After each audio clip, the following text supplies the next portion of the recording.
안녕하세요. 백사 목사입니다. 오늘은 2월 7일 화요일 아침입니다. 오늘도 변함없이 하나님의 말씀과 함께 하루를 출발하는 여러분 모두에게 크신 하나님의 복되시는 종이 함께 하시기를 바랍니다. 오늘 하나님의 말씀은 마태복음 9장 1절부터 13절까지 말씀인데요. 그 중에 1절과 2절 말씀을 중심으로 오늘 주신 하나님의 말씀을 나누고자 합니다. 제가 먼저 본문의 말씀을 읽어보겠습니다. 예수께서 배우로사 건너가 본 동네에 이르시니 침상에 누운 중풍병자를 사람들이 데리고 오거늘 예수께서 그들의 믿음을 보시고 중풍병자에게 이르시되 작은 자야 안심하라 내 죄사함을 받았느니라. 예수님께서 거라사 지방의 광인의 병을 고쳐주시고 그의 귀신을 내어쫓으신 다음에 다시 배를 타시고 갈릴리 바다를 건너서 본 동네로 오셨다고 말합니다. 본 동네는 어디입니까? 본 동네는 예수님이 사시는 동네, 예수님의 동네를 말하는 것입니다. 예수님은 베들레헴에서 태어나셨지만 예수님의 어린 시절은 나사렛에서 지내셨습니다. 그러니까 예수님의 아버지인 요셉과 마리아가 살았던 지역이 나사렛이었던 것이죠. 그래서 사람들이 예수님을 부를 때 나사렛 사람 예수, 나사렛 예수라고 불렀습니다. 나사렛은 변두리요 잘 알려지지 않은 작은 마을이었습니다. 그래서 나사렛에서 무슨 선한 사람이 나올 수 있겠느냐라고 비웃는 말로 나사렛 예수라고 불렀는데 예수님 그것을 즐겨 들으시고 잘 받으셨던 것이죠. 그러나 공생애 하시면서 예수님이 살았던 지역은 본 동네로 불렸던 갈릴리 유역의 가버나움 지역이었습니다. 그래서 본 동네는 예수님이 살았던 지역으로 가버나움 지역을 말하고 있는 것입니다. 예수님이 이렇게 자기가 사는 동네에 돌아왔더니 아마 동네 사람인지 옆 동네에 사는 사람인지 중풍병자 한 사람을 만나게 된 것입니다. 마을 사람들이 혹은 마가복음에 의하면 그의 친구들이 중풍병자를 데리고 예수님께로 나오게 되었습니다. 그러자 예수님께서 그의 병을 고쳐주시고 그의 죄를 용서해 주셨다는 것이 본문의 내용인데요. 이 본문에 나와 있는 이 중풍병자의 병을 고치신 이 사건은 지금까지 예수님이 병을 고쳤던 수많은 사람들의 사건과는 조금 결을 달리하고 있습니다. 일반적으로 환자들을 주께서 고치실 때 그들이 주님 앞에 나와서 도움을 구할 때 나사렛 예수여 나를 불쌍히 해 주십시오. 혹은 주님 앞에 나와서 도움을 요청하거나 옷자락을 만질 때 직접 그들이 주님 앞에 믿음을 보이며 은혜를 구하고 도움을 구할 때 주님이 고쳐주시거나 아니면 고침받고자 자신 앞에 나왔던 사람들을 보시고 한 사람 한 사람 안수하시면서 고쳐주셨던 것입니다.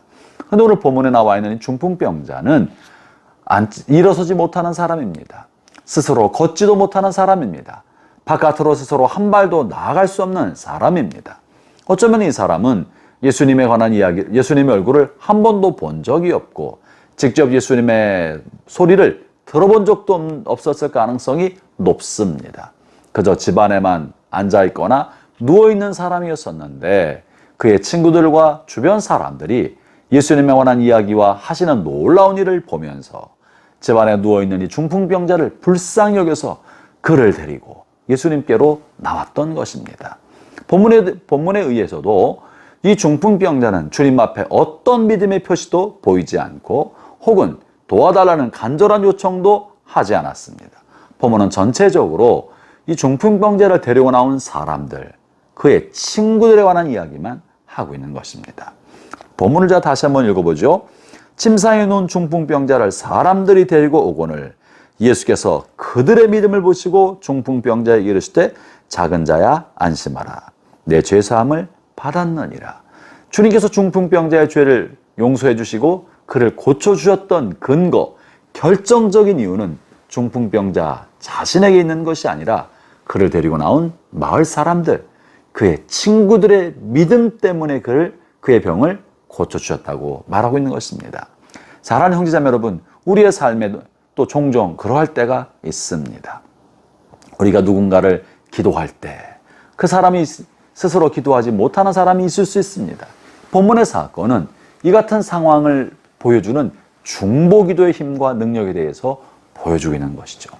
스스로 기도하지 못하는 사람, 스스로 자신 문제를 해결할 수 없는 사람, 그러나 위중하고 절박한 문제를 갖고 살아가는 그 사람이 하나님을 아는 사람일 수도 있고요, 예수님을 알지 못하고 하나님을 알지 못하는 사람일 수도 있습니다.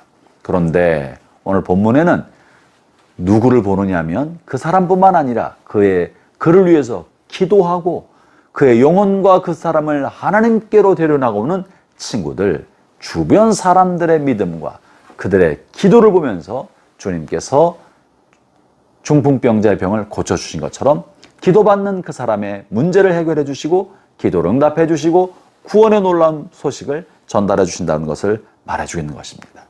형제자매 여러분, 중보기도입니다. 중보기도인 것입니다. 여러분 주변에 아직 여러분의 가족이나 친구 중에 복음을 알지 못하는 사람이 있습니까? 그리스도를 알지 못하고 하나님을 믿지 않는 사람이 있습니까? 그들이 주 앞에 나올 수 없지만 우리가 기도할 때, 우리 하나님 앞에 간구할 때, 그들의 영혼을 붙들고 주 앞에 메어 달릴 때 주님은 우리의 믿음을 보시고 그의 영혼을 구원해 주실 것입니다.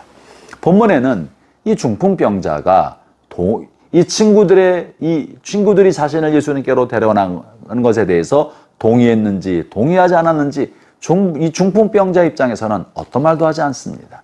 중요한 건 친구들이 그를 데리고 주님께로 나갔고 주님은 그 친구들의 믿음을 보셨다는 것입니다. 형제자매 여러분, 우리 손에 달려 있습니다. 우리가 믿지 않는 가족을 구원하는 것, 믿지 않는 친구들을 구원하는 것, 우리 주변에 문제 있는 사람들에게 하나님의 은혜가 임하게 하는 것, 이 모든 것은 어찌 보면 이제 우리의 손에 달려 있습니다.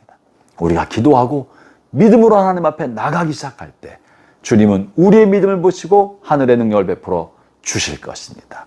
오늘 하루도 하나님 앞에 나아갑시다. 여러분 가정 중에 아직 그리스도를 알지 못하는 사람 있습니까? 그의 이름을 불러가며 주님 구원의 은총이 이 사람에게 임하게 하여 주옵소서. 여러분의 친구와 동료 중에 아직 예수님 알지 못하는 사람이 있습니까?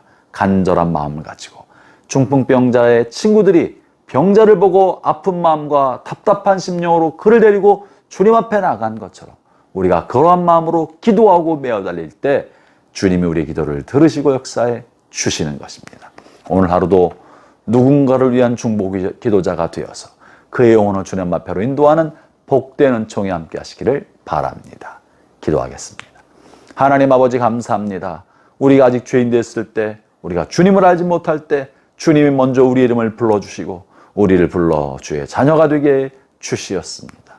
이제 구원받은 우리가 다른 형제들을 위하여, 다른 친구들을 위하여, 동료를 위하여 기도하는 자리에 나가고 중보하는 자리에 나가고 하나님의 은혜의 통로가 되기 위하여 그 앞에 나가고자 합니다.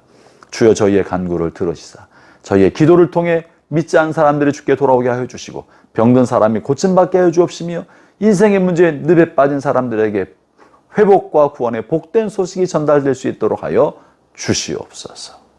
예수님 이름으로 기도합니다. 아멘.